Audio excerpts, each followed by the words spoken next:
சில பேரை கவனிச்சிருக்கீங்களா? யாருக்குமே உதவி பண்ண மாட்டாங்க. உதவி பண்ணுறவனையும் ஏன் பண்ணுறேன்னு கேட்பாங்க. அப்படி அவங்க உதவி பண்ணாமல் இருக்கிறதுக்கு ஒரு காரணத்தையும் சொல்லுவாங்க. அப்படிப்பட்டவங்களுக்கு இந்த கதை. சிட்டியிலேயே கொஞ்சம் பெரிய ஹோட்டல் ஒன்று இருந்திருக்கு. அந்த ஹோட்டலுக்கு ஆல்மோஸ்ட் பணக்காரங்க மட்டும்தான் வருவாங்க. அப்படிப்பட்ட ஹோட்டலுக்கு ஒரு நாள் ஒரு வயசானவர் அவரோட பொண்ணை கூட்டிகிட்டு வந்திருக்கார். வந்தவர் ஒரு ஓரமாக இருக்கிற டேபிளாக பார்த்து உட்காந்துட்டு அங்கே இருக்கிற சர்வர்கிட்ட தோசை ஒன்று ஆர்டர் பண்ணியிருக்காரு. ஆர்டர் பண்ணிவிட்டு அந்த சர்வர்கிட்ட சொல்லியிருக்காரு, என் பொண்ணு 10th எக்ஸாமில் ஸ்டேட்லேயே ஃபஸ்ட்டாக வந்திருக்கா. அப்படி ஃபஸ்ட்டாக பாஸ் பண்ணால் அவளுக்கு ஒரு பெரிய ஹோட்டலில் உன்னை கூட்டிகிட்டு போய் டிஃபன் வாங்கி தரேன் அப்படின்னு அவர் சொன்னதாக சொல்லியிருக்கார். அதுக்கு அந்த சர்வர் அந்த பொண்ணுக்கிட்ட கங்க்ராச்சுலேஷன்ஸ் பண்ணிவிட்டு அந்த பெரியவரை பார்த்து உங்களுக்கு என்ன வேணும்னு கேட்டிருக்காரு. அதுக்கு அந்த பெரியவர், எனக்கு எதுவும் வேணாம்ப்பா, ஒரு தோசை வாங்க தான் என்கிட்ட காசு இருக்குது, அதை என் பொண்ணுக்கு வேணும், அதனால் ஒரே ஒரு தோசை மட்டும் போதும்னு சொல்லியிருக்காரு.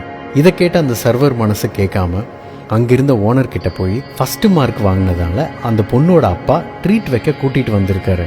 அவருக்கு இன்னொரு தோசை வாங்க காசு இல்லை, அதனால் ஏன் சார்பாக நான் அவருக்கு டிஃபன் வாங்கி தரேன், இப்போவே உடனே கொடுக்க என்கிட்ட காசு கிடையாது, அதனால் என் சம்பளத்தில் கழிச்சுக்கோங்க அப்படின்னு சொல்லியிருக்காரு. இதை கேட்ட அந்த ஓனர், நீ உன் சம்பளத்தில் கொடுக்க வேண்டாம், நானே என்னோட காசில் அந்த பொண்ணுக்கு ட்ரீட் தரேன்னு சொல்லி அந்த பொண்ணுக்கும் அப்பாவுக்கும் மட்டும் இல்லாமல் அங்கே சாப்பிட்டுட்டு இருந்த எல்லாருக்குமே ஃப்ரீ அப்படின்னு சொல்லியிருக்காரு. இப்படி ஒரு விஷயத்த சுத்தமாக எதிர்பார்க்காத அந்த அப்பாவும் பொண்ணும் கண் கலங்கி அவங்களுக்கு நன்றி சொல்லியிருக்காங்க. இது நடந்து ரொம்ப வருஷம் கழித்து அந்த பொண்ணு படித்து முன்னேறி IAS எக்ஸாமில் பாஸ் பண்ணி அந்த ஊருக்கே கலெக்டராக வந்திருக்கு. கலெக்டர் ஆஃபீஸ்லேருந்து அந்த ஹோட்டலுக்கு ஒரு நியூஸ் போயிருக்கு. அது என்னன்னா, புதுசாக வந்த கலெக்டர் உங்கள் ஹோட்டலுக்கு சாப்பிட வர்றதா. இந்த பொண்ணு அவங்க அப்பா அம்மாவையும் கூட்டிகிட்டு அந்த ஹோட்டலுக்கு போக அந்த ஹோட்டலில் இருந்த யாருக்குமே இந்த பொண்ணையோ அவங்க அப்பாவையோ அடையாளமே தெரியல. கலெக்டர் வர்றாங்க அப்படின்னு தெரிஞ்ச உடனே ஊரே அந்த ஹோட்டலில் கூடியிருக்கு. அந்த ஓனருக்கும் புது கலெக்டர் நம்ம ஹோட்டலுக்கு வராருங்கிறதுனால ரொம்ப பெருமையாக இருந்திருக்கார். உள்ளே போன அந்த கலெக்டர் அந்த சர்வரையும் ஓனரையும் பக்கத்தில் நிற்க வச்சு சாஷ்டாங்கமாக கீழே விழுந்து வணங்கியிருக்காங்க. ஓனருக்கு ஆடி போச்சு, சர்வரோ செத்துட்டாருன்னே சொல்லலாம். என்ன ஆச்சுன்னு புரியாமல் இருக்கும்போது அந்த பொண்ணு சொல்லியிருக்கு, நான் யாருன்னு உங்களுக்கு தெரியாது, எங்கள் அப்பாவையும் நீங்கள் மறந்துட்டீங்க, ஆனால் நான் 10th ஸ்டாண்டர்டில் பாஸ் பண்ணதுக்காக எங்கள் அப்பா எனக்கு ட்ரீட் வைக்க இங்கே கூட்டிகிட்டு வர அதை நீங்கள் ஒரு கொண்டாட்டமாகவே ஆக்குனீங்க. அன்னைக்கு நீங்கள் பண்ண ஒரு சின்ன விஷயந்தான் வாழ்க்கையில் இன்னமும் முன்னேறணுங்கிற ஆசையும் நம்பிக்கையும் எனக்கு கொடுத்துச்சு. உங்களால தான் நான் இன்னைக்கு இவ்வளோ பெரிய இடத்துல இந்த ஊருக்கே கலெக்டராக வந்து உட்கார்ந்துருக்கேன்னு சொல்லி இன்னைக்கு இங்கே இருக்கிற எல்லாருக்குமே நான் ட்ரீட் தரேன்னு சொல்லியிருக்காங்க.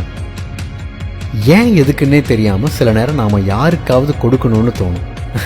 அன்னைக்கு கொடுத்துடணுங்க. அந்த நொடி அந்த நிமிஷத்தை விட்டோம்னா திரும்ப நாம் செய்கிற உதவி அவங்களுக்கு தேவைப்படாமையே கூட போயிடும். சரியான நேரம் பார்த்து பண்ணுற உதவி நீங்கள் பண்ணலைங்க, உங்கள் மூலமா கடவுள் உங்களை பண்ண வைக்கிறாரு. ஏன் பண்ணணும், எதுக்கு பண்ணணும், என்ன காரணத்துக்காக பண்ணணும் அப்படின்னு நீங்கள் யோசிச்சுட்டு இருந்தீங்கன்னா அந்த உதவி காலம் தாழ்த்தி தான் போய் சேரும். அது கடைசியாக உதவியாக இருக்காதுங்க. எக்ஸ்ட்ரா ஒரு தோசை வாங்க கூட காசு இல்லாத ஒரு அப்பாவோட நிலைமையை அந்த சர்வர் புரிஞ்சுக்கிட்டாரு. சம்பளம் வாங்குற சர்வருக்கு இப்படி ஒரு மனிதாபிமானம் இருக்கிறத அந்த ஓனர் புரிஞ்சுக்கிட்டாரு. அவங்க அன்னைக்கு பண்ண அந்த உதவி தானும் நிறைய பேருக்கு இப்படி உதவி பண்ணணும் அப்படிங்கிற எண்ணத்தை அந்த பொண்ணு மனசில் விதைச்சிருக்கு. அதனால தான் உங்களுக்கு செய்யணும்னு தோன்ற ஒரு உதவியை காலம் தாழ்த்தாமல் செய்யுங்க. தேங்க்யூ. உன் வாழ்க்கை உன் கையில்.